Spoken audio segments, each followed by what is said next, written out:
பலன்கள் மாறுபடும். என்னடா கடகர இந்த தனுசு ராசிக்கு வேற அம்மா இப்படி சொல்லிட்டாங்களே, கொஞ்சம் கஷ்டமா இருக்குமோ அப்படின்லாம் நினைக்க வேண்டாம். எந்த கஷ்டமும் வராது. சரிங்களா? தசாபுத்தி நல்லா இருந்தா நமக்கு பிரச்சனைகள் இல்லை. ஓகேங்களா? சரி, இப்போ அடுத்தது வந்து நம்ம மகர ராசிக்கு பார்க்க போறோம்.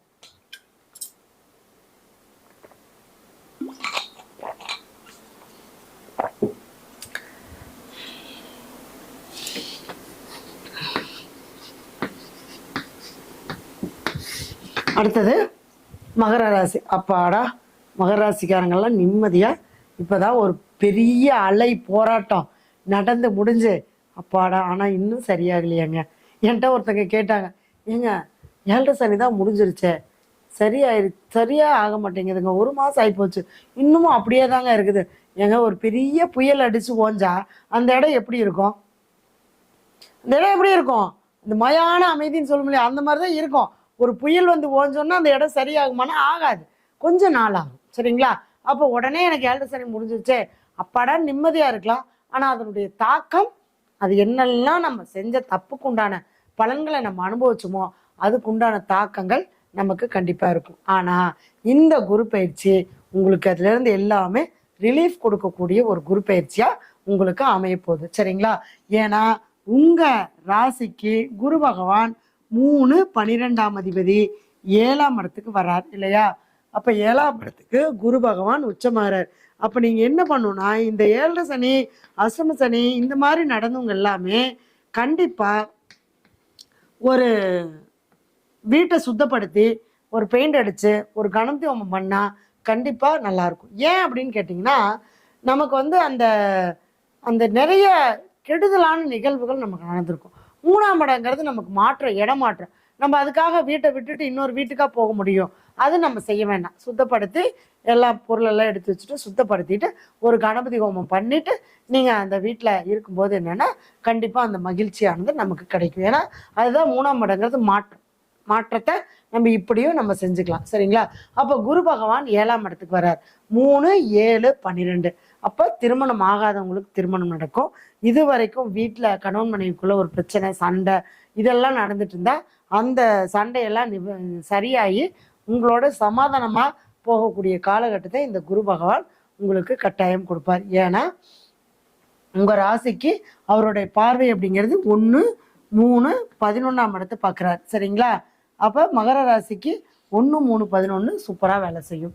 அப்போ இவர் நல்ல சந்தோஷமா இருப்பார், ஜாலியாக இருப்பார், இவருக்கு தேவைகள் நிறைவேறும். 11ஆம் இடங்கிறது ஆசைகள் நிறைவேறும். கணவன் மனைவி உறவுக்குள்ள இருக்கக்கூடிய பிரச்சனைகள் சரியாகும். எந்த ஒரு பிரச்சனையா இருந்தாலும் இந்த மகர ராசிக்காரங்க 7 சனியில அனுபவிச்ச அந்த கஷ்டங்கள் எல்லாமே நீங்கி சனி பகவானும் 3ஆம் இடத்துக்கு போயிருக்கார். இப்போ 3ஆம் இடம் என்பதுதான் மாற்றங்களை உருவாக்கக்கூடியது. அப்ப கமிஷன் பேஸ்ல செய்யக்கூடிய எந்த வேலையா இருந்தாலும் நீங்க தாராளமா இப்ப செய்யலாம். அதுல லாபம் வரும். கமிஷன் பேஸ்ல செய்யக்கூடிய உடல் உழைப்பை விட லாபம் வரக்கூடிய விஷயம் எதுன்னா, உங்களுக்கு 1, 3, 11 செயல்படும் போது கமிஷன் பேஸ்ல அல்லது கைமாத்தி விடுறது, ஒரு பொருளை வாங்கி விற்கிறது, அந்த மாதிரியான விஷயங்கள் எல்லாமே நீங்க செய்யும் போது கண்டிப்பா அதுக்கான லாபம் அப்படிங்கிறது நிச்சயமா நடக்கும். அதே மாதிரி மூத்த சகோதர உறவு மூலமாக உங்களுக்கு ஒரு மகிழ்ச்சி, சந்தோஷம், உங்களுக்கு தேவையான சில விஷயங்கள் எல்லாமே இந்த குரு பயிற்சியானது உங்களுக்கு கண்டிப்பா கொடுக்கும். அடுத்தது 11ஆம் இடங்கிறது நண்பர்கள் மூலமாக நல்ல சந்தோஷங்கள், மகிழ்ச்சி, அவங்க மூலமா ஒரு பெரிய ஒரு லாபத்தை அனுபவிக்கிறது, இதெல்லாமே உங்களுக்கு சப்போர்ட் பண்ணி கொடுக்கக்கூடிய ஒரு காலகட்டமா இந்த புனர்பூச நட்சத்திரத்துல போகும்போது கண்டிப்பா நடக்கும். அப்போ 12ஆம் இடம் என்பது அயன சயன சுகம், சொத்து. இப்போ ஏதாவது நான் ஒரு இடத்த விற்கலான் இருக்கேன், ஒரு வீட்டை விற்கலான் இருக்கேன் அப்படின்னா இந்த காலகட்டம் நீங்க வித்தீங்க அப்படின்னா கண்டிப்பா உங்களுக்கு சக்சஸ் ஆயிரும். ஏன்னா 3, 12 சொத்தை விற்காது. அப்போ உன்னை வித்து உன்னை வாங்குறது, அது வாங்குறதுக்கான அமைப்பு இருக்கான்றத பார்த்துட்டு வாங்கணும் ஜாதகத்துல.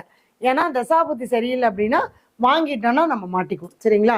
அடுத்தது பூச நட்சத்திரம். அப்போ பூச நட்சத்திரத்துல போகும்போது என்னன்னா, இந்த குரு பகவான் யாரு அப்படின்னு பார்த்தீங்கன்னா உங்க ராசிநாதனும் 2ஆம் அதிபதியும். அப்ப பொருளாதாரம், இப்ப இவருக்கு மகர ராசிக்காரங்களுக்கு தொழிலை கொடுப்பார். தொழில் மூலமாக வருமானம் எப்படிங்க வரும்? தொழிலை கொடுத்தா தானே வருமானம் வரும். அப்போ ஒரு ஒரு ரொம்ப நிலுவையில் இருக்கக்கூடிய விஷயங்கள் எல்லாமே சரியாகும். அப்போ ரொம்ப நாள் ஒரு வேலை பார்க்கணும், ஒரு வேலைக்கு நம்ம முயற்சி பண்ணிட்டு இருக்கோம் அப்படின்னு இருந்தால் அந்த வேலை உங்களை தேடி வர்றது, அது மூலமாக உங்களுக்கு வரக்கூடிய லாபங்கள் வருது, வருமானங்கள் வருது. இது மாதிரி எல்லாமே நீங்கள் ஆசைப்பட்ட அந்த விஷயங்கள் இந்த காலகட்டத்தில் நடக்கும். சரிங்களா? அடுத்தது ஆயில்ய நட்சத்திரம். அப்போ ஆயில்யம் என்பது என்ன பார்த்தீங்கன்னா புதனுடைய நட்சத்திரம். புதன் யார் அப்படின்னு பார்த்தீங்கன்னா உங்களுக்கு 6க்கும் 9க்கும் உடையவர். அப்போ இந்த ஆயில்ய நட்சத்திரத்தில் குரு பகவான் போகும்போது வேலை, நான் ஒரு கவர்மெண்ட் வேலைக்கு முயற்சி பண்ணிட்டு இருக்கேன், அல்லது எனக்கு வேலை போயிடுச்சு, இது 7.5 சனியில் எனக்கு வேலை போயிடுச்சு,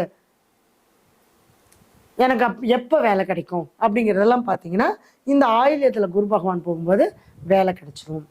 அந்த டைமில் குரு உச்சமாக இருக்கிறதுனால கொஞ்சம் கடன் சார்ந்த விஷயங்களும் நமக்கு கொடுக்கும். அடுத்தது 9ஆம் இடம் சொல்லக்கூடிய பாக்கியஸ்தானம். அப்போ குழந்தை பிறப்பு, ஒரு குடும்பத்துக்கு ஒரு உறவு வர்றது, பூர்வ புண்ணியஸ்தானம், அதாவது என்னன்னா அப்பா செஞ்ச புண்ணியத்தை நாம் அனுபவிக்கிறது. அடுத்தது ஒரு பிரயாணங்கள் போகிறது, ஆன்மீகம் சம்மந்தப்பட்ட விஷயங்கள் போகிறது, வெளிநாடு, இந்த மாதிரியான விஷயங்கள் போகிறது. இதெல்லாமே இந்த ஆயில்யத்தில் போகும்போது ஒரு வேலைக்காக வெளியூர் போகிறது, இந்த மாதிரியான விஷயங்கள்லாம் நடக்கும். நீங்கள் நினச்சிருந்தால், இப்போ நான் ஒரு வேலைக்காக வெளியூர் போகணும், வெளிநாடு போகணும்னு நினச்சிருந்தீங்கன்னா அந்த வேலை கிடைக்கும். இப்போ எல்லாரும் போவாங்கன்னா போக மாட்டாங்க. மகர ராசி ஒரு 1000 பேர் இருக்காங்க, 1000 பேர் இப்போ இந்த வீடியோவை பார்த்துட்டு இருக்கீங்க அப்படின்னா இந்த 1000 பேருமே நீங்கள் நான் சொல்கிற பலன் வருமானம் வராது. அவங்களுடைய ஜாதக அமைப்புக்கு பொறுத்த மாதிரி, லக்ன அமைப்புக்கு பொறுத்த மாதிரி, தசா புத்திகளுக்கு தகுந்த மாதிரி. அதனால தான் நான் சொல்லுவேன், இதை பார்த்துட்டாலும் உங்களுடைய ஜாதகத்தை ஒரு ஆய்வு பண்ணிட்டு அதுக்கப்புறம் அதுக்கான பலன்களை நீங்கள் தெரிஞ்சுக்கிறது ரொம்ப நல்லது. சரிங்களா? அப்போ 9ஆம் இடங்கிறது வெளிநாடு, வெளியூர், வெளி மாநிலம், இது சார்ந்த விஷயங்கள் சிறப்பாக இருக்கும். அடுத்தது தந்தையுடைய சொத்து, திருமணம். ஏன்னா குரு 7ஆம் இடத்துல இருக்கார். அப்போ 7ஆம் இடத்துல இருக்கிறதுனால திருமணம் சார்ந்த விஷயங்கள், குழந்தை பாக்கியம், இதெல்லாம் நமக்கு கிடைக்கிறது ரொம்ப சூப்பராக இருக்கும். சரிங்களா? இப்போ மகர ராசிக்காரங்க என்ன பண்ணணும்னா வீட்டில் கட்டாயம் ஒரு ஐயரை வச்சு கணபதி ஹோமம் பண்ணணும். ஏன்னா குருனா பிராமணர், அவர் 7ஆம் இடத்துல உட்காந்துருக்கிறார். அப்புறம் அவர் உட்காந்து ஒரு யாகத்தை பண்ணார் அப்படின்னா கண்டிப்பாக அவங்களுக்கு அந்த பலன் கண்டிப்பாக கிடைக்கும். சரிங்களா? அப்போ ஒரு யாகம் பண்ணுறது, ஒரு கோவில்களுக்கு அதாவது திருக்கல்யாணத்துக்கு உதவி செய்கிறது. ஏன்னா 7ஆம் இடம்ன்றது கல்யாணம். அப்போ ரொம்ப நாளாக கல்யாணம் ஆகாதவங்க அந்த மகர ராசிக்காரங்களாம் பார்த்தீங்கன்னா ஏதாவது கோவிலில் திருக்கல்யாணம் நடந்துச்சுன்னா அந்த திருக்கல்யாணம் சுவாமிக்கு நடக்கிறதுக்கு 2 மாலை வாங்கி கொடுக்கலாம். உங்களால் என்ன முடியுமோ அதை செய்யுங்க. நான் இதை தான் செய்யணும், அதை தான் செய்யணும்னு நான் சொல்ல மாட்டேன். இப்போ ஒருத்தரால் தாலி வாங்கி கொடுக்க முடியும்னா ஒருத்தரால் வெறும் மஞ்சக்கயிறு தான் வாங்கி கொடுக்க முடியும். அங்கே போய் ஒரு 100 மஞ்சக்கயிறு வாங்கி 10 பேர்த்துக்கு கொடுத்துட்டு வாங்களேன், 100 பேர்த்துக்கு கொடுத்துட்டு வாங்களேன். அப்போ உங்களுக்கு அந்த திருமண தடை நிவர்த்தி ஆகிடும் இல்லையா? ஏன்னா குரு 7ஆம் இடத்துல இருக்கிறாருல, குரு மஞ்ச கயிறு. நீங்கள் தங்கமும் குரு தான், மஞ்சளும் குரு தான், மஞ்ச கயிறும் குரு தான். நீங்கள் ஏன் தங்கம் தான் வாங்கணுமா?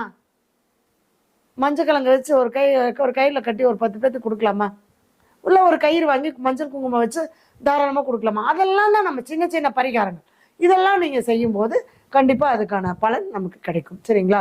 அப்போ இந்த மகர ராசிக்காரங்க கோவில்கள் வழிபாடு நம்ம பண்ணணும். அதாவது திருக்கல்யாணத்துக்கு உதவி செய்கிறது. அதே மாதிரி அப்பா இருந்தால் அப்பாவை கூப்பிட்டு போய் அப்பாவை வச்சு முன்னோர்களுக்கு திதி கொடுங்க. அப்பா இல்லைன்னா நீங்கள் அவருக்கு செய்ய வேண்டிய திதி தர்ப்பணங்கள், சாமி கும்பிட்றது, இந்த மாதிரியான விஷயங்கள்லாம் நீங்கள் செஞ்சுட்டு முன்னோர்களுடைய வழிபாடும் குலதெய்வ வழிபாடும் கட்டாயம் செய்யுங்க. நிச்சயமாக உங்களுடைய வாழ்க்கையில் இந்த மகர ராசிக்காரங்களுக்கு இந்த வருஷம் குரு பயிற்சி ரொம்ப சூப்பராக இருக்கும். சரிங்களா? அடுத்தது கும்பம். ஏன்னா முன்னாடி நான் நிறைய சொல்லிட்டேன் குருவை பற்றி, அந்தந்த பாவங்களை பற்றி. அதனால கொஞ்சம் ஷார்ட்டாக முடிச்சுட்டு வரேன். என்னடா அம்மா முன்னாடி மேச ராசிக்கு பார்த்தீங்கன்னா 20 நிமிஷம் சொல்லியிருப்பாங்க, கடக ராசிக்கு வரும்போது 15 நிமிஷம் ஆயிடுச்சு, அடுத்து தனுசு ராசிக்கு வரும்போது 5 நிமிஷம் ஆயிடுச்சு, மகரத்துக்கு வரும்போது 3 நிமிஷம் ஆயிடுச்சுன்னு நினைக்க வேண்டாம். ஏன்னா இந்த முன்னாடி நீங்கள் போய் பார்த்தீங்க அப்படின்னா அதில் நம்ம ஃபஸ்ட்டு ஆரம்பத்தில் குரு யார், குருவை பற்றி நம்ம என்னென்ன விஷயங்கள் நமக்கு வரும், நமக்கு என்னென்ன கிடைக்கும் அப்படிங்கிறத நான் முழுமையாக சொல்லியிருக்கேன். அதே மாதிரி 10ஆம் இடங்கிறது தொழில், வேலை, இதெல்லாமே நமக்கு ரொட்டீனாக நமக்கு ஒவ்வொரு பாவத்துக்கும் வர்றது.